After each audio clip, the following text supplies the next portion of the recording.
My name is Gracie. I'm 27 years old and I work both at home and in an office. My husband, Aaron, is the same age as me. He loves his mother a lot, but his mom, Eliza, tends to be quite mean to me. Even though our marriage has had its problems, we just celebrated our second anniversary and I'm proud of how I've managed to handle everything. Work has become my way of relaxing.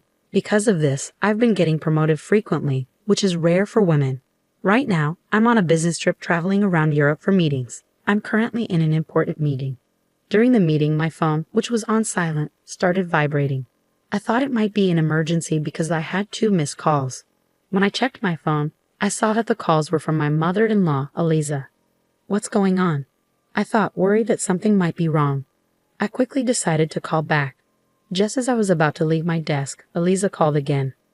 "Hello, Gracie. Where are you?" she asked, sounding annoyed. I picked up the call and wasn't happy with the tone of her voice.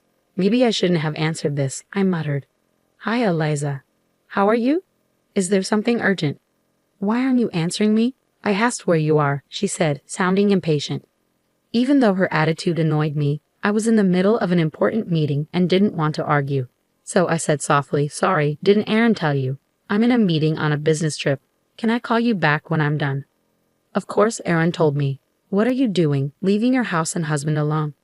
Come back home right now," Eliza demanded, with her usual sudden and unreasonable request. "I'm sorry, Eliza, but I'm in an important meeting and I can't just..." I started to explain, but she cut me off. "You're so bossy, even though you're just Aaron's wife. I don't care about your excuses. Just come home right now. Today is very important. Do you understand?" "What? Today is important?" I asked, surprised. Eliza finally admitted, "We're celebrating my 60th birthday today." She said this in a smug tone. I remembered her birthday was supposed to be at the end of the month. I was surprised to hear it was today, especially since I was on a business trip. My husband and I had already planned a special dinner for her birthday at a nice restaurant. I was fed up with Eliza trying to boss me around again. It seemed like she was getting worse every year, especially when she knew I was busy with important work. I told her, "As I've mentioned, I'm on a business trip, so I can't come home." "Oh, that's funny," she said. "I called Aaron earlier, and he said he'd take a day off for me. All the relatives will be there. But you, Gracie, always working. You're so cold. How do you feel about your husband's family?" I knew if I listened to her much longer, her sarcasm would just continue.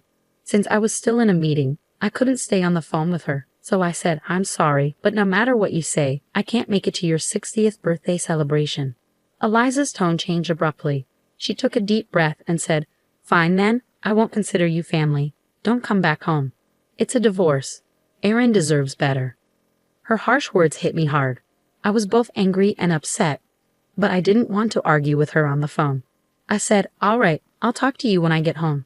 I'm sorry, but I have to go." Eliza snapped, "What's with that attitude? I told you not to come back. I'll talk to Aaron myself." Then she hung up. I was exhausted from dealing with my mother-in-law.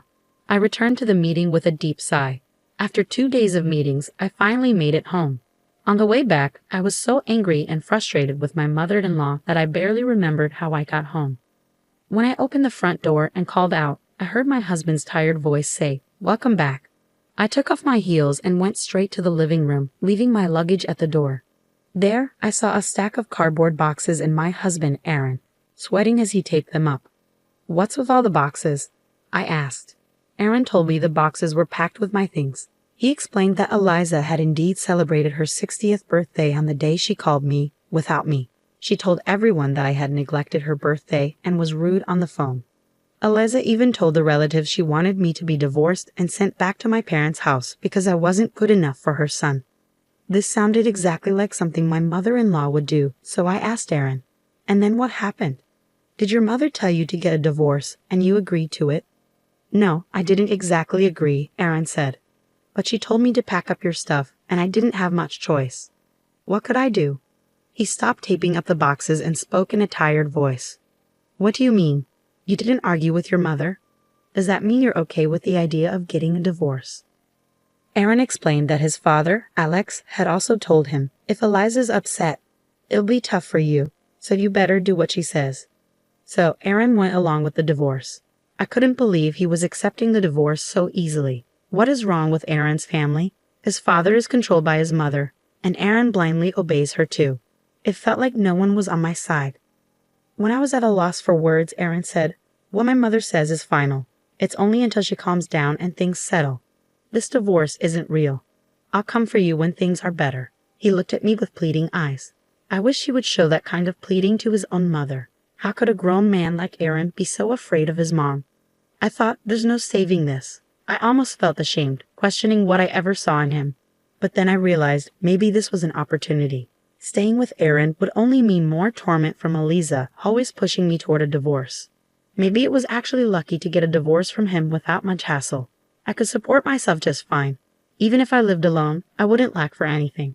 Suddenly, everything seemed clearer. I looked at Aaron and said, "Fine, let's get a divorce." Right after that, I called Eliza. After 3 tries, she finally picked up. "Hello," Eliza answered. I said quietly, "As you wish, we're getting a divorce." Eliza, sounding triumphant, replied in a bouncy tone, "Yes, please, leave. Finally you realize you're not good enough for Aaron." I'm so relieved. "Don't worry, I'll find him a new wife who's obedient, pretty, and nice to her in-laws." She continued, "I'm sure Aaron will be popular. I'll take care of him until he finds his next wife. So don't worry about that." After she finished with her sarcasm, I told Eliza, "Well, don't misunderstand me, Mother." Eliza, still in a good mood, responded, "Oh, you're just a sore loser. Don't worry about me. Oh, and Gracie," she added, "I got the divorce papers from the city office and gave them to Aaron. Don't forget to sign them." Then, without another word, she hung up. Aaron, who had been listening to my conversation with Eliza, looked relieved. I thought, is Aaron really that clueless? I asked him, "By the way, does your mother know you're a full-time house husband?" He replied, "How could I tell her that? My mother is obsessed with the idea that I'm a high-ranking employee at a big company." He said this with a firm tone. "Oh right," I said.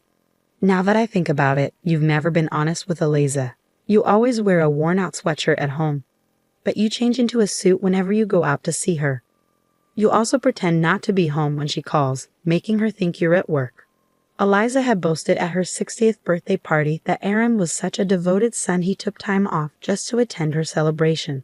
She also mentioned that with his status, he could easily find a more obedient and attractive wife than me. I'm sure the truth will come out once we're divorced. But Eliza, who believes her son is perfect, would never expect that Aaron had actually quit his job at the major company. Aaron had actually quit his job about a year ago. What Eliza saw as her elite son, a symbol of high status, was now just an unemployed full-time house husband. Aaron lost his job after a major mistake led to a written apology, a demotion, and a pay cut. He probably didn't tell his mother about this. Aaron must have been deeply shocked by his fall from the elite path. Since Eliza had always pampered and spoiled him, he became quite fragile and sensitive. Just the thought of going back to the office to deal with the consequences of his mistake made him feel anxious and sick. He couldn't even leave the house, let alone go to work. Initially, Aaron tried to report his absences and apply for paid leave, but eventually he stopped even calling in. As his unauthorized absences piled up, he got fired. Now, he seems to have no plans to look for another job and is heavily relying on my income. Aaron hasn't told Eliza about this because he knows she would be furious and upset. I was a bit disappointed I wouldn't get to see Eliza's reaction when she discovered Aaron's situation after I left. I imagined she'd be shocked, maybe even have a stroke, but that was no longer my concern. Aaron handed me the divorce papers and said, "This is just a cover to convince my mother, okay." I quickly submitted the papers and signed a lease for a new apartment, moving in as soon as possible. A month later, I got a call from Eliza, even though I thought I cut ties with her for good. Curious about what she wanted, I answered, "What do you want now? Aren't you happy to be rid of me?" I said with a hint of sarcasm. Eliza replied, "You're still the same. Just listen to me." She continued in her usual tone, talking about Aaron. After I left, Eliza had visited Aaron's apartment several times to help with chores. Each time she found him just lounging around in his room with no sign of him going to work. Since he didn't seem sick, she asked me if I had any idea what was going on. I held back a laugh and replied casually, I see. Well, Aaron's like that because he has no intention of working again." Eliza seemed to have forgotten she was the one who kicked me out and asked, "Gracie, can you do something about it?" "Why should I?" "You didn't want me in your family and wanted nothing to do with me," I said. It was so typical of her to ask for something only when it suited her after mistreating me for so long. She then said, "I was wondering if you said something to Aaron before you left." I couldn't believe how she was trying to make me the bad guy. Doesn't she see the problem is with her son, not me? I'm the one who was hurt here, you know. "Oh really?" Eliza said. "You only married Aaron for a luxurious life, right? So why would a divorce be so painful for you?" She looked at me as if I'd married Aaron just for his money. Are you kidding me? I was the one supporting Aaron financially during our marriage. I was the one providing for him. In reality, I couldn't afford to live extravagantly because of Aaron. I was fine with the divorce, but should I consider asking for alimony? Eliza couldn't believe what I said. "How dare you make up something like that? Gracie, you just forgot to ask for alimony, didn't you? Aaron has a higher income and position than you. Don't be so unreasonable. If you want money, Aaron can pay whatever you want. After all, Aaron is a high-level employee at a major company." Eliza's argument was as outrageous as ever. Maybe Aaron hadn't told her the truth yet. I didn't want to seem like I was just tattling, but I saw an opportunity to get back at her. So I told her, "Your proud son is actually a full-time house husband. He quit his job a long time ago." "What? You're lying," Eliza shouted, unable to accept what I said. Her voice was so loud I thought it might damage my eardrums. I held the phone away from my ear and said, "Why don't you check with the company? You'll find out who's telling the truth." Eliza went silent for a moment. Then she said, "Well, what if that's true? How are we going to manage? I can't support my son on just my pension, and no one will want to marry him if he's unemployed. What are we going to do?" Her voice had clearly softened, and I couldn't help but grin. "What shall we do?" I asked. Eliza was silent for a moment, then mumbled something with someone beside her. Finally, she said, "Hey, Gracie, will you please come back home?" I was puzzled by her sudden change of tone, but replied firmly, "No, we're already divorced. I wouldn't come back to your family if heaven and earth turned upside down." Then I heard commotion in the background.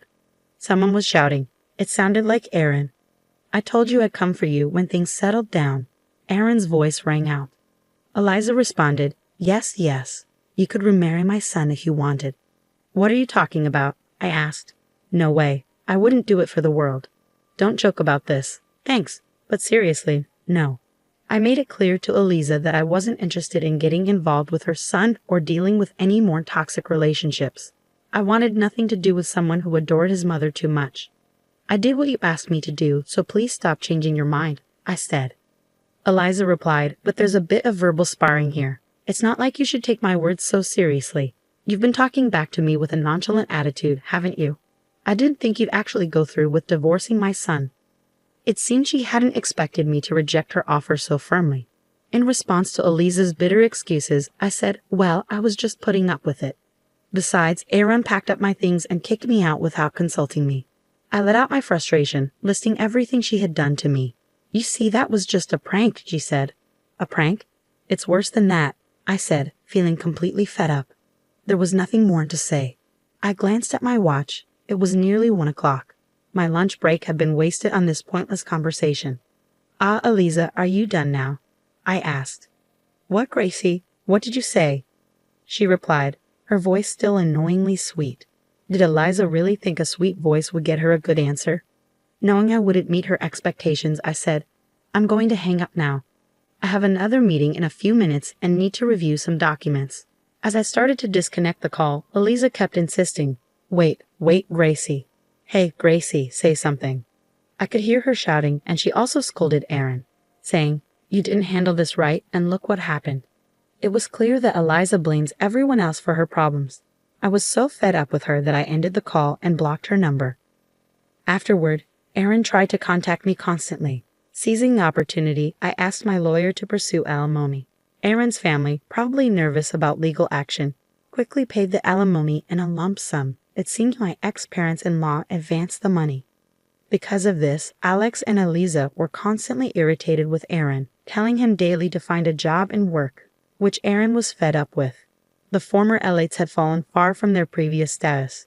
Aaron ended up moving back to his parents' house because he couldn't afford his apartment rent. He blamed his parents for his divorce and was now draining their pension and retirement savings. Like mother, like son, they blamed each other for their problems and refused to reflect on their own actions. They were even planning to apply for welfare soon. I hope the government will help them realize that they can't continue their selfish ways. As for me, the proposal I made during my business trip was accepted, leading to a major contract being signed. I was promoted again, received a higher salary, and now enjoy a rich bachelorette life, free from in-laws' torment and financial dependency on a family member. If I ever consider marriage again, I'll definitely do a thorough background check to avoid any mama's boys or crazy in-laws.